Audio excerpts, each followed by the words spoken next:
ये है दिल्ली क्राइम मोर्चा news network. कौन कहता है आसमां में छेद नहीं हो सकता, एक पत्थर तो उछालो यारो। आज यही कहावत राजधानी दिल्ली में सच हो गई। आप देख रहे हैं दिल्ली क्राइम मोर्चा।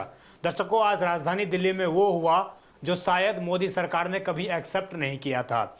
जो शक्तिशाली सरकार ये कहा करती थी कि हम कभी किसी के सामने झुकते नहीं हैं, आज वो सरकार भी झुकी है। और क्यों ना झुके, वो देश के अपने युवा थे। देश के अपने युवाओं के सामने आज सरकार को लगभग 37 दिन से लगातार चल रहे प्रोटेस्ट के सामने घुटने टेकने पड़े। ऐसे शब्दों का इस्तेमाल मैं इसलिए कर रहा हूं क्योंकि आज प्रेस कॉन्फ्रेंस में हमने देश की सरकार का चेहरा उतरा हुआ देखा। हमने ये महसूस किया कि देश की सरकार ने आज युवाओं के सामने बाहें फैलाकर उनका स्वागत किया और स्वागत करने के साथ ही उन छात्रों के सभी मांगों को मान लिया। आप समझिए, पिछले 37 दिनों से लगातार राजधानी दिल्ली के जंतर मंतर पर दिल्ली के देश के मुख्य न्यायाधीश सीजीआई के माध्यम से एक बयान आता है कि देश के ऐसे युवा, ऐसे पत्रकार, ऐसे लोग जो आरटीआई लगाते हैं, जो सवाल पूछते हैं, वो कॉकरोच हैं। और यहीं से शुरुआत होती है कॉकरोच जनता पार्टी की, जिसके को फाउंडर हैं अभिजीत दीपके। उन्होंने पार्टी की नींव रखी और सोशल मीडिया पर एक क्रांति की तरह वो पार्टी उभरी। महज कुछ घंटों के अंदर मिलियन में उस पार्टी के फॉलोवर हो गए और कुछ दिनों में जो विश्व की सबसे बड़ी पार्टी है यानी कि भारतीय जनता पार्टी, उस पार्टी के सोशल मीडिया फॉलोवर से ज़्यादा फॉलोवर कॉकरोच जनता पार्टी के हो गए।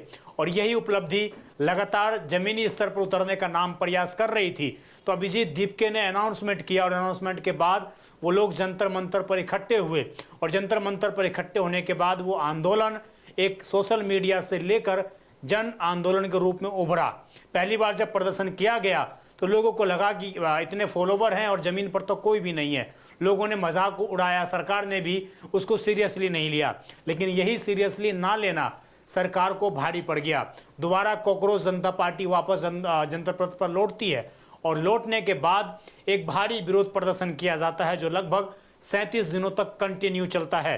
और अब उस प्रदर्शन का अंत हो चुका है। इसका अनाउंसमेंट स्वयं सरकार ने और कॉकरोच जनता पार्टी के प्रवक्ताओं ने सरकार के साथ बैठकर कॉन्स्टिट्यूशन क्लब में इसका अनाउंसमेंट किया। वो वीडियो देखिए, इसमें साफ तौर से वो लोग कह रहे हैं कि हमने इस अनशन को खत्म कर दिया, इस प्रोटेस्ट को खत्म कर दिया। हम अनुरोध करते हैं कि तमाम लोग अपने घर वापस लौट जाएं। इस बात को सरकार ने स्वीकारा है जो प्रोटेस्टर्स के साथ प्रोटेस्ट के दौरान हुआ है। उसी तरीके से फ्यूचर में भी जो ऑर्गेनाइजर्स हैं और प्रोटेस्टर्स हैं, उनका इस एक्टिविटी के लिए कोई भी उन पर आगे केस नहीं होगा। इस बात को हम लोगों ने माना है। Am I correct? दूसरी बात जो कही गई है वो ये है कि कंपनसेशन के बारे में। तो कंपनसेशन के बारे में सरकार ने बड़े स्पष्ट शब्दों में कहा है, हमारी भी सहानुभूति है, जान किसी बच्चे की जाए और उसके प्रति हम भी सहानुभूति रखते हैं। और सरकार, प्रधानमंत्री मोदी जी अत्यंत सहानुभूति के साथ हम सब लोगों ने कहा है कि honourable compensation according to the rules and regulations, whatever maximum will be possible, that will be given to them. और उसी तरीके से ये जो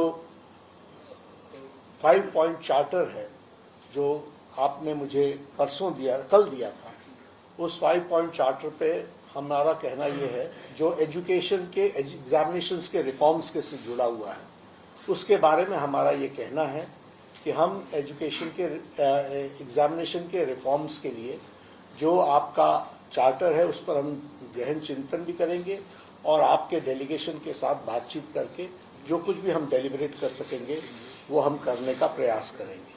तो ये इनकी डिमांड्स थी।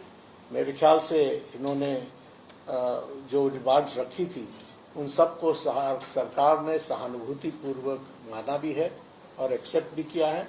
मेरा निवेदन है कि आप सब से कि हमारे जो आंदोलन करने वाले हैं वो अपने एजिटेशन को विड्रॉ करें और पीसफुली हम सब लोग आगे बढ़े।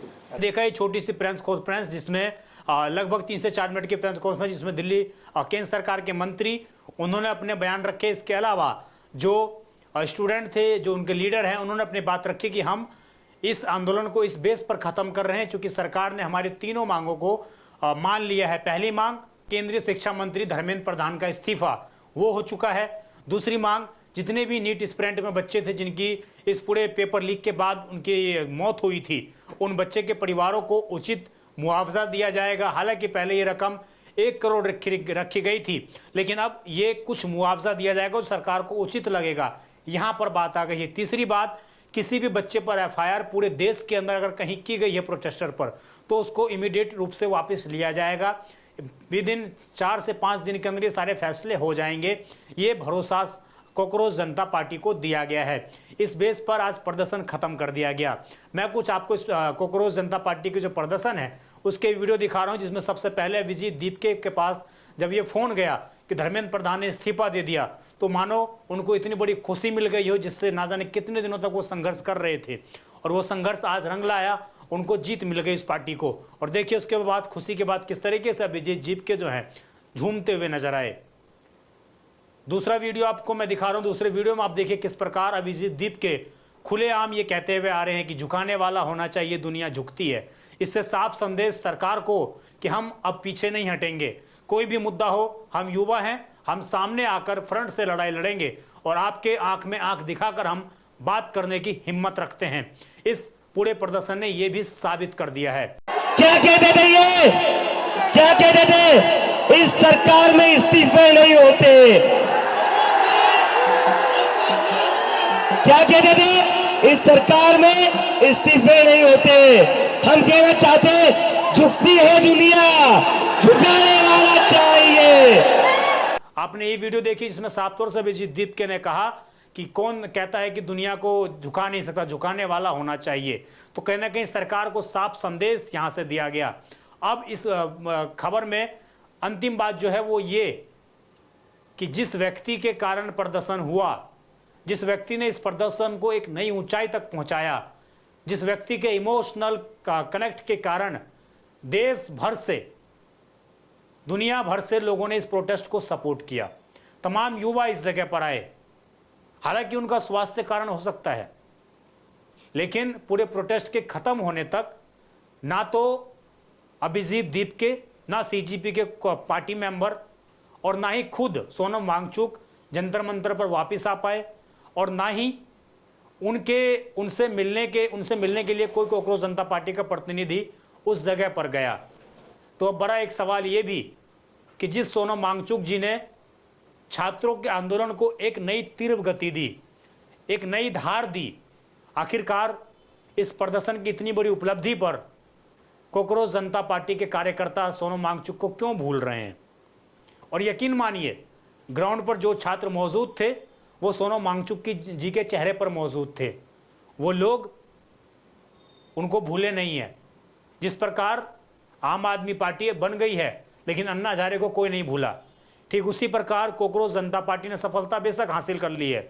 हो सकता है आने वाले समय में ये पार्टी इलेक्शन भी लड़े, लेकिन इसके कार्यकर्ता और देश का हर एक युवा सोनम वांगचुक को जी भी नहीं भूला है, उनको भी वो याद रख रहे हैं। बेशक कॉकरोच जनता पार्टी उन चीज़ों को खुशियों में भूल गई हो। उम्मीद करेंगे कि कॉकरोच जनता पार्टी वहाँ तक जाएगी मिलने के लिए, उनसे बात करेगी। फिलहाल इस पूरी खबर में मेरा बताने का मकसद ये था कि हमारे देश के युवाओं ने, हमारे देश के जेनजी ने एक बड़ी जीत हासिल करी है, और वो जीत ऐसी जो एक ऐसी सरकार को आईना दिखाने का काम किया, जो सरकार ये समझती थी कि हम तो पूरे मजबूती से सरकार में बैठे हैं, हमें भला कौन हरा सकता है, हमें भला कौन डगमगा सकता है। तो सरकार आज नैतिक जिम्मेदारी लेते हुए, खैर नैतिक जिम्मेदारी लेने में सरकार को बहुत समय लगा, लेकिन सरकार ने जिम्मेदारी ली, और जिम्मेदारी लेने के बाद आज वो लोग रिज़ाइन, शिक्षा मंत्री जो हैं वो रिज़ाइन दे चुके हैं। और एक बड़ी सरकार के लिए सेटबैक है कि केंद्रीय मंत्री का रिजिग्नेशन होना, और युवाओं के लिए एक बड़ी जीत है। तो इस जीत को आज देश के युवाओं को सेलिब्रेट करने दीजिए, इस जीत को युवाओं को महसूस करने दीजिए। उन्हें मालूम चलना चाहिए कि आपने कुछ वास्तविक रूप में आज हासिल किया है। सीजेपी ने एक बड़ी बात यह भी कही कि हम इस आंदोलन को सिर्फ ये ना समझें कि धर्मेंद्र प्रधान जी का इस्तीफा हो गया, पेपर लीक पर तमाम भरोसे मिल गए। हम एजुकेशन सिस्टम पर भी 5 फैक्टर सरकार को हमने दिए हैं, उस पर भी हम डिस्कशन करेंगे। अब ये 5 फैक्टर क्या है वो आने वाले समय में सीजेपी बताएगी और हम भी आपको जानकारी देंगे। आप देखते रहें दिल्ली क्राइम मोर्चा में। विजय ठाकुर, धन्यवाद।